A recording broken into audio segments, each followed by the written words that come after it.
Hello, ladies and gentlemen. Once again, being black in Pittsburgh, we have a brother here, Brother Larry. He's going to tell you about his black experience here in Pittsburgh. Go ahead, bro. Well, being black in Pittsburgh is a very racial experience. They try to tell you that racism is dead, but it's not dead here in Pittsburgh. It's through the court system. If you look at cases that just happened in the news, where you had a young lady that first she left her children inside the car, and in hot weather, CYF, if it was a black female, would have taken those children. Then the children were returned back to her, and she ran the children over with the vehicle. If that was a black family, those children would have been removed immediately. This was a Caucasian lady? This was a Caucasian lady.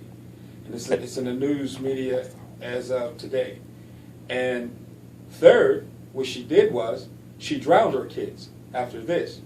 And she actually took their lives? Took their lives. How many children were there? It was two. Okay, go ahead. 2 children died.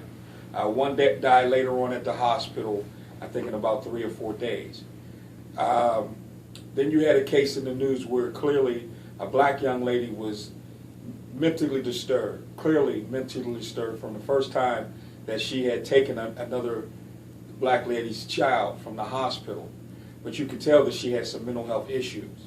They convicted this young lady and gave her time. The European young lady that I was just talking about, even though she killed her children, they found that she's not able to face charges. She's not able to face charges. Exactly. Well, what is she able to face? Well, they're trying to say now that she's mentally disturbed. Well, you have 2 cases of people being mentally disturbed. If you clearly go back and look at the footage of the news from day one when a black young lady was arrested for stealing the baby, you can see how outrageous she was talking. She wasn't coherent. And even presently, too, when they gave her another interview, basically you can see that she's delusional. Have both of these women been diagnosed as mentally incapable or with some type of mental deficiency? Well, the white young lady that killed the kids she was diagnosed immediately. She was diagnosed within a week. Okay, and did the black woman, did she have a history of mental illness? Yes, she did. But she got in prison. She got convicted. She got convicted and is now serving time. Yes. See, these are the type of things in Pittsburgh, Pennsylvania that they want you not to see. Now, another case that's inside the news that's here in Pittsburgh, Pennsylvania. See, it's mighty funny that every time that a police officer does something to a black male, no charges are filed. How, in the Jordan Miles case, how could you be convicted? How could the police officers be found not guilty for beating this child when the arrest was found to be illegal? If the arrest was found to be illegal, the other stuff shouldn't even have happened at all. Well, I guess they say he didn't cooperate, and that's why he fell into that situation. But didn't this young man, Mr. Miles, didn't he receive some type of civil lawsuit recently? Well, the civil thing that he received was $185,000. That's not going to do anything for him. By the time the attorneys get they're cutting that money, he ain't going to be able to go across the street with that type of money. I don't think that he was doing it for the money. I think he was doing it for the justification. For the principle. Right, the principality of the thing. You had Johnny Gammons. He was Ray Seals' cousin, who was a professional football player. He got killed several years ago here in Pittsburgh, Pennsylvania. And the officers were found innocent, not guilty. And they clearly beat this man to death. You have Jerry Jones, who was inside the Liberty Tunnels, and he got killed by the Pittsburgh police. And what do you think the black community? How should we respond to this? What should we do to the black community? How should we respond to this? What should we do to prevent these kind of things? And where do we go from here? Well, what we forgot is how to protest. And the blacks have to come together People of all color need to come together and let these officials know that we put you in office. You work for us, we don't work for you. And there's a thing called the Constitution of the United States that each of those judges swore to uphold, and they're not following these things, from family division to criminal law. And we need to start checking these judges on some of these verdicts that they're making and getting rid of them and letting them know that the people are watching you. So if you're letting these atrocities happen to a certain group of people, where it's clear evidence that if you investigate the 3 cases that I just talked about, clearly the one that's getting over on things is the white female.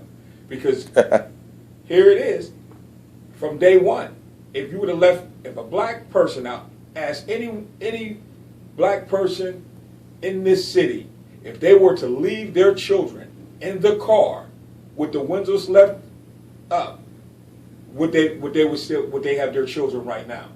So, do you blame this on the state? There used to be a song that says things that make you go, because they gave this young lady 3 times to kill these children. So the state should be 3 grand opportunities. 3 grand opportunities to take the lives of her children. Yes, and and the 3rd time she got it right. And the 3rd time she did what she wanted to do. Okay. So how does that make you feel as African American, or being black in Pittsburgh? Well, it makes me feel that, being prejudiced and racism is not dead. Slavery was abolished in 1863, and it's not abolished here in Pittsburgh, Pennsylvania. You still have the Good Old Boys Club that's down there, and they're running things down there where it's like white supremacy. And if you're white, you're right here. If you're black, you got problems.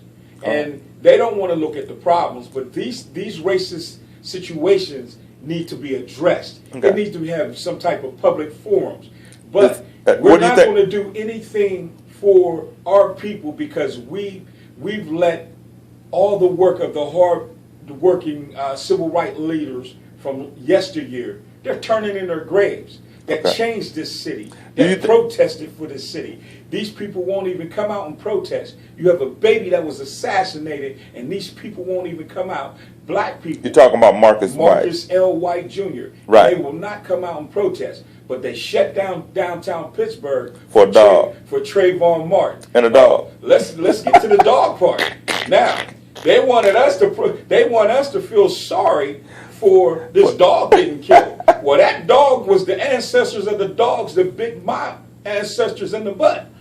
So I don't feel that's the same type of dog. That dog would jump on you right now just for GP. Because the dogs is prejudiced. Don't you think dogs ain't prejudiced? Because they are. Okay. So do you think forums such as the one that you're participating in now, being black in Pittsburgh, you think it's going to raise any awareness or raise any eyebrows in the community? Well, the thing about it raising eyebrows in the community, it might set the match. But see, we got to be responsible for acting on. Right. If you don't act on something like this, then you're just talking hot air, and that's exactly how they feel down at that courthouse, the city county building. They say, well, okay, we'll pacify them niggas, because we're gonna make sure that they ain't gonna fight. They're just gonna sit back. They're gonna do their frustration, but they're not gonna protest. We already know that they're not gonna vote, so they're not in fear of the fact of anything that they do to you. So you look at these cases in history, they're killing our black males, and nothing is happening. Okay. Well, the purpose of being black in Pittsburgh, this blog or video blog, I don't know what they want to call it now, but we hopefully will begin to make a record of these things and what's going on. We have a video record of it.